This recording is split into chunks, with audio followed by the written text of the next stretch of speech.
Maxime Combe, économiste, est avec nous en direct. Est-ce que vous nous entendez? Oui, je vous entends. Bonjour, merci d'être avec nous sur France Info. Vous êtes chargé de mission commerce à l'AITEC, c'est l'Association internationale de techniciens, experts et chercheurs. Alors, ça semble bien loin de chez nous. Et pourtant, c'est ce projet de traité du Mercosur qui cristallise la colère des agriculteurs. C'est le symbole du libre-échange.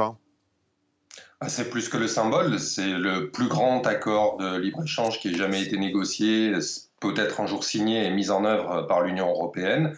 Et c'est effectivement un accord qui est basé sur des principes qui sont relativement obsolètes aujourd'hui. Le mandat de négociation avec lequel la Commission européenne négocie au nom des 27 États membres, au nom de la France, au nom de chacun d'entre nous, date de 1999. Et il vise exclusivement à effectivement mettre en concurrence des secteurs qui sont basés, fonctionnent avec des compétitivités extrêmement différentes, notamment nos modèles agricoles, et donc avec une ouverture des marchés agricoles qui serait confirmée et mise en œuvre avec cet accord-là. Donc le monde agricole européen serait très fortement impacté par la mise en œuvre de cet accord, et réciproquement, les industries existantes, automobiles et autres, pharmaceutiques également au Brésil et dans les autres pays du Mercosur seraient également très touchés par l'ouverture des marchés et le fait que les entreprises européennes vont gagner une partie de ces marchés-là. Alors, Emmanuel Macron entame à partir d'aujourd'hui une tournée en Amérique latine, en Argentine à partir de ce samedi. Il sera également au Brésil pour le sommet du G20 ce lundi et mardi. Emmanuel Macron, il doit plaider contre l'éventuelle signature de cet accord de libre-échange. La France qui s'oppose à ce traité du Mercosur. Et pourtant, les négociations, elles se poursuivent. Pour quelle raison? Parce que la France a beaucoup dit qu'elle s'opposait à cet accord, mais elle l'a beaucoup dit depuis Paris. Elle n'a pas fait grand-chose à Bruxelles pour empêcher les négociations de se poursuivre. Donc en fait, la France, par exemple, est tenue par le fait que la Commission européenne a un mandat pour négocier et que la France n'a jamais exigé de lui retirer ce mandat de négociation. Et donc la Commission européenne est légitime à finaliser les négociations au nom de la France. Et jusqu'ici, la France avait refusé, par exemple, de constituer ce qu'on pourrait appeler une minorité de blocage à l'échelle de l'Union européenne, c'est-à-dire de travailler avec les autres pays européens qui ont des réserves, des critiques. Contrairement à ce qu'on dit, elle est beaucoup moins isolée qu'on ne le pense, mais il faut un véritable travail diplomatique, un travail intense avec des ressources pour convaincre d'autres pays en Europe de se positionner et d'empêcher que cet accord voit le jour. Donc là, du coup, la France est un petit peu le bec dans l'eau et est en train de courir après l'agenda pour tenter d'empêcher la finalisation de cette négociation. Et c'est un petit peu inquiétant qu'elle se réveille si tardivement.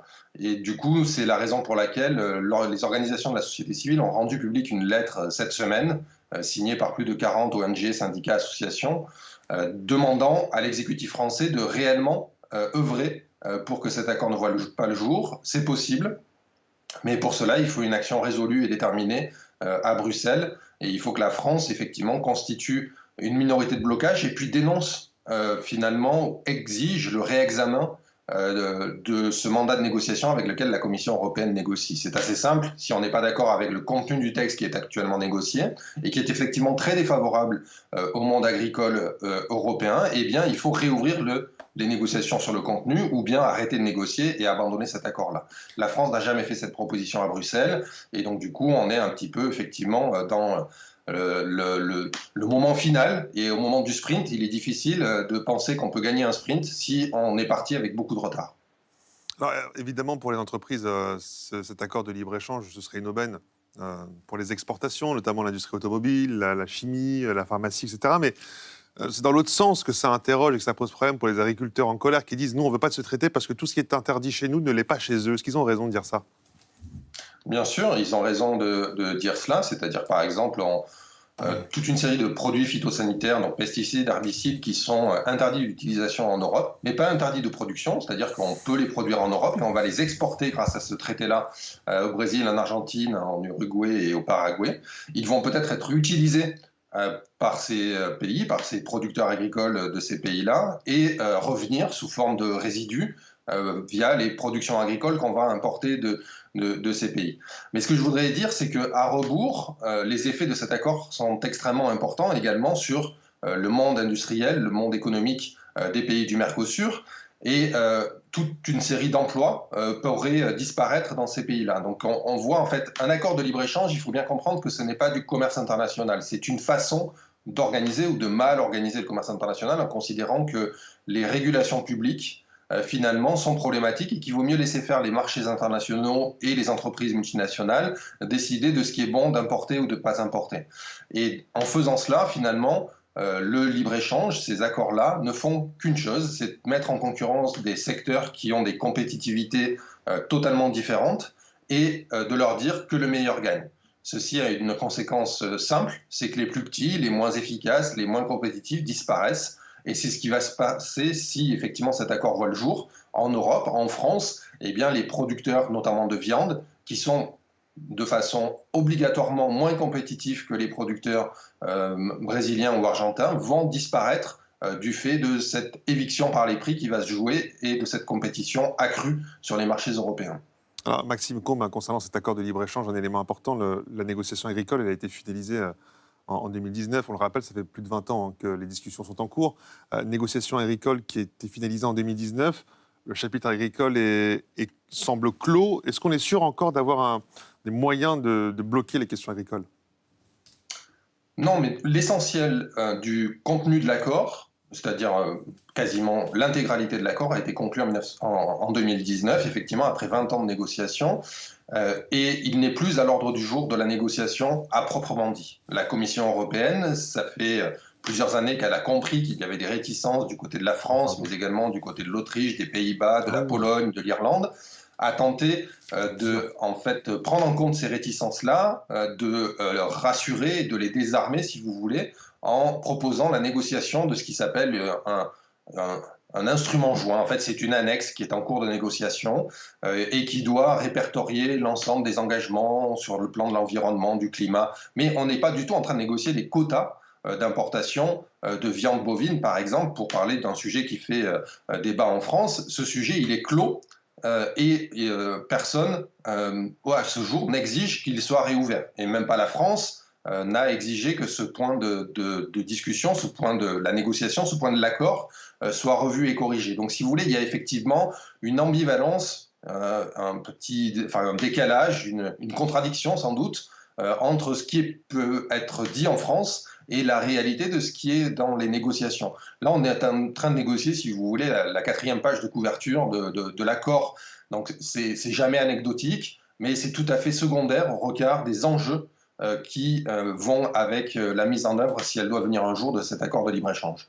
Et donc, je disais tout à l'heure, la France qui s'oppose à ce traité, mais est-ce qu'Ursula von der Leyen, la présidente de la Commission européenne, elle peut signer sans la France ?